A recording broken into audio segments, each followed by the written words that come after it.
Bonjour Raphaël Atlan. Bonjour Bob. Vous sortez votre deuxième album, ça s'appelle Give It Time. Avant de parler de la musique elle-même, pourquoi ce titre? Qu'est-ce que ça veut dire? C'est d'abord le titre d'un des morceaux de l'album, mais j'ai trouvé qu'il parlait très très bien de la musique et de la maturation que j'ai voulu montrer en fait. Ça veut dire quoi? Se donner du temps? C'est se donner du temps, c'est prendre le temps surtout je dirais de s'évader, de respirer un petit peu dans un monde qui est quand même assez effréné et dont moi je sais que je subis vraiment les conséquences jour après jour, mais voilà, j'avais envie que ça soit conçu comme un moment de voyage, un moment d'évasion. De se poser un peu et de sortir un petit peu des barrières du moment. Alors justement, combien de temps vous avez mis pour le composer, cet album? Quelle a été sa gestation? Comment ça s'est passé? Le premier morceau, je l'ai écrit en rentrant du Brésil, en fait, en février 2013. C'est vraiment celui que j'ai presque sorti de moi le plus facilement, on va dire. Et ensuite, pareil, tranquillement, un petit peu à l'image du titre, j'ai avancé dans l'écriture. J'ai fait la connaissance de Vincent Bidal, avec qui j'ai justement écrit Give It Time. Et voilà, ça a mis à peu près...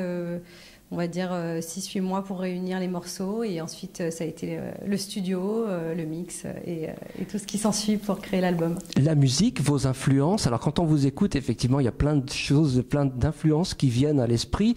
J'espère que je ne vais pas faire une boulette en vous disant ça, mais sur les morceaux chantés en français, j'ai pensé un peu, vous savez, cette chanteuse de blues trottoir, là, je sais plus comment vous connaissez ce groupe-là dans les années 90? Alors je ne suis pas du tout calée. J'ai trouvé qu'il y a un petit air de ressemblance, mais sinon quelles sont vos influences de manière générale? Mes influences, c'est vrai que moi j'ai écouté beaucoup de choses, donc je suis très Sting, Stevie Wonder, cette école-là.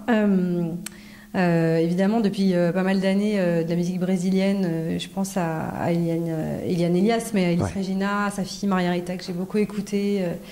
Voilà, João Gilberto, des gens comme ça.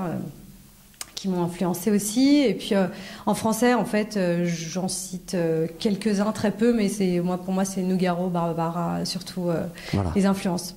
Donc dans cet album, en fait, il y a 3 morceaux en français. C'était ma petite prise de risque à moi, mais j'avais envie de m'adresser encore plus directement en fait au public dans une langue qui nous est commune. Même si l'anglais, c'est vrai que c'est la langue native un peu du jazz, et c'est une langue que j'apprécie et que j'aime parler, que j'aime entendre. J'avais quand même envie qu'il y ait ce côté plus personnel encore avec le français.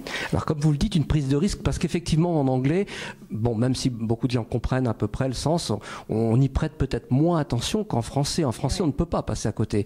D'où l'importance du texte aussi. Alors qui écrit quoi et quels sont les messages qui sont passés à ce niveau-là? En fait, tous les 3 morceaux en français de cet album, c'est moi qui les ai écrits. Paroles et textes, pardon, paroles et musique. Chapeau. Et en fait, j'ai commencé par les textes, ce que je fais assez peu en anglais. En anglais, en général, c'est la musique d'abord. Voilà. Mais là, c'est le texte d'abord, et ça a été pour ces 3 morceaux une vraie maturation. Pour le coup, j'y suis revenue inlassablement jusqu'à ce que je trouve vraiment exactement la forme que je voulais, exactement les mots, la rime que je voulais. Et c'était un travail très très enrichissant et qui me donne envie de poursuivre, parce que je trouve que pendant longtemps, on a été très inhibés justement par rapport aux grands un petit peu, voilà, aux grands chanteurs, Brel, Brassens évidemment, des gens qui manient la langue française avec un talent très très particulier. Nougaro aussi, que je veux reciter parce que c'est vraiment un exemple pour moi.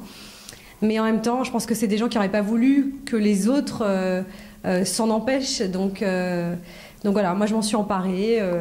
Avec plus ou moins de bonheur, mais bon voilà, en tout cas je raconte. Ça le fait. Voilà, j'ai envie de raconter ce que j'ai envie. Et alors une belle collaboration aussi au niveau musical, puisqu'il y a des morceaux, vous me le disiez avant de commencer cette interview, qui ont été coécrits avec vos collègues, et puis vous êtes franchement bien entouré, on peut dire un petit mot du line-up? Oui, tout à fait.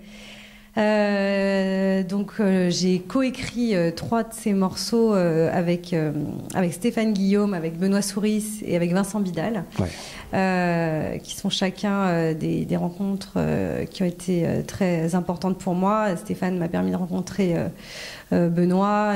Benoît m'a énormément accompagné au cours de mon début de carrière. Il est également directeur musical de l'album. Et puis Vincent, je l'ai rencontré à travers des concerts, à travers des diverses scènes. On avait des gens en commun et puis on a beaucoup sympathisé. Et je me suis dit, tiens, j'ai envie de lui demander de m'écrire quelque chose qui lui mette sa patte. Alors, la base du groupe, quelle était-elle? Et la base du groupe, en fait, c'est Zachary Abraham à la contrebasse, Nicolas Charlier à la batterie, Romain Pilon à la guitare, Lucas Saint-Cric au saxophone et Natasha Rogers aux percussions. Donc sur scène, nous, on est plutôt en quartet. Oui, j'allais vous demander, d'accord. Voilà, avec la nouvelle formule, c'est donc moi au piano et au chant, contrebasse, batterie, guitare cette fois-ci. C'était les percus, le saxophone. Et puis donc j'ai un petit peu inversé, j'ai mis beaucoup plus de place à la guitare. Et en revanche, le sax est toujours présent dans l'album en particulier, et les percussions aussi, parce que je voulais une texture de son qui soit extrêmement enveloppante et puis qui donne envie vraiment de voyager en fait. C'est le cas, belle recette. Je vous laisse le soin de rappeler le titre de l'album et le label sur lequel il sort, et puis la date aussi. Tout à fait, donc ça s'appelle Give It Time sur le label Gemini Records, et la sortie c'est pour le 10 mars 2015. Tout est noté. Merci Raphaël Atlan. Merci beaucoup Bob.